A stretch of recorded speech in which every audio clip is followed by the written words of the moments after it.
कन्यादान एक आंसू भरी कहानी। किशोर जी के दो बच्चे थे, सीमा और दीपक। दीपक बड़ा था और सीमा छोटी थी। दोनों ही पढ़ाई में बहुत होशियार थे। किशोर और सीमा की माँ रेणु जी सीमा को लेकर बहुत चिंतित थे, क्योंकि सीमा ने अपनी शिक्षा पूरी कर ली थी। अब उसके लिए एक बेहतर रिश्ता ढूंढना खोजना था। एक दिन उनके करीबी रिश्तेदार का बेटा हेमंत शादी में सीमा का हाथ मांगने के लिए उनके घर आया। हेमंत को सभी पसंद करते थे। वह दिखने में अच्छा था और एक अच्छी कंपनी में कार्यरत था। हेमंत के परिवार को भी सीमा पसंद थी। फिर इन सब के बाद शादी की तारीख तय हो गई। दीपक के भैया और किशोर जी शादी की सारी तैयारियां कर रहे थे, क्योंकि शादी नज़दीक थी। सारी तैयारियां हो गई। शादी का दिन भी आ गया। दीपक सीमा का हाथ पकड़कर मंडप में ले आया।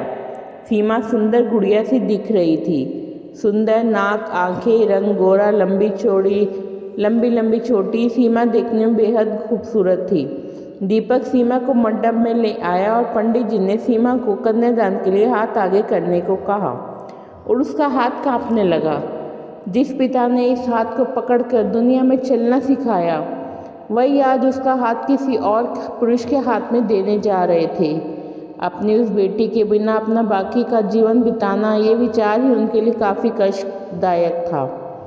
पिता ने उसका हाथ पकड़ लिया और उसके होने वाली पति ने नीचे से उसके हाथ को सहारा दिया। कन्यादान की रस्म शुरू हुई। हाथों से पानी की एक एक बूंद गिरने के साथ पिता की आंखों से भी बूंद बूंद आंसू गिर रहे थे। अपने कलेजे का टुकड़ा दान करते समय क्या अवस्था होती है, तब वह किशोर जी ने जाना।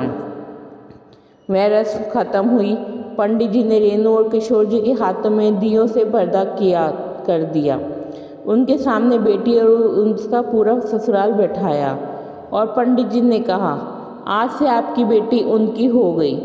उनसे कहो कि इसका अच्छे से ध्यान रखें। उस रस्म के बाद दूल्हा गेट पर आ गया। पंडित जी ने आवाज़ दी, लड़की के मामा लड़की को लेकर आओ। उस मामा का हाथ पकड़कर वह उस अंतर पाठ पर जा रही थी। सुबह उठकर एक साथ नाश्ता, फिर मस्ती, फिर मामी के हाथ का खाना, रात में मामा के गोद में सिर रखकर सोने वाली भांजी आज उस मामा को दूसरे को सौंपनी होगी। यह सोचकर भी उसने अपने हाथ कस लिए और मंगलाष्टक प्रारंभ हो गए। भाई दूज के दिन बिना कुछ मांगे मिलने वाला गिफ्ट, एक साथ फोड़े हुए पटाखे, टीवी, कौन देखेगा इस पर झगड़ा और दादाजी गुजर जाने के बाद उन दोनों के गले लगकर रोना। दोनों भाई बहन आज एक दूसरे को देख रहे थे। उतनी ही देर में मंगलाष्टक समाप्त हो गए। मंगलाष्टक समाप्त हो जाने के बाद सीमा अपने आगे आने वाले नए जीवन को लेकर उत्साहित हो गई। सीमा ने वरमाला पहनाई और अपने पति हेमंत के पास खड़ी हो गई। सीमा के सामने बहुत से लोग खड़े थे। कुछ आशीर्वाद दे रहे थे और कुछ पास होकर स्तुति कर रहे थे। फोटो के लिए उसकी सहेलियां आई। एक ने उसका हाथ पकड़ा, दूसरी ने उसका पल्लू अटका हुआ निकाला, तीसरी ने उसके आंसू पोंछे। हम घर रहने के लिए आ रहे हैं, आंटी को बोलना खाना खाने के लिए आएंगे। उस एक कमरे की आवाज़, एक दूसरे के अधिकार, वह दिन याद आ गए जब एक साथ रहती थी।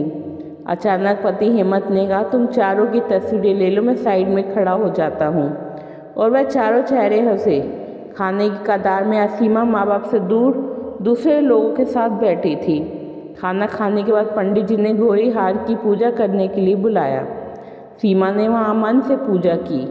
माँ ने सीमा की झोली भर दी और आशा आंटी ने कहा कि आप पीछे मुड़ना मत। सीमा अचानक चौंक गई।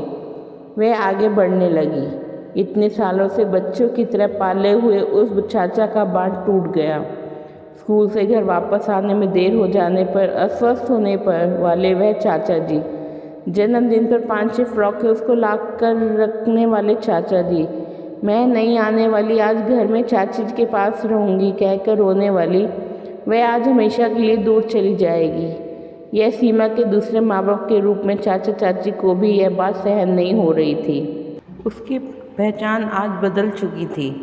हाथों की वह हरी चूड़ियाँ, पाँव में बिछिया, और गले में मंगलसूत्र नए जीवन की राह दिखा रहे थे। सास का हाथ पकड़कर सीमा उस फूलों से सजी गाड़ी में हेमंत के साथ बैठी।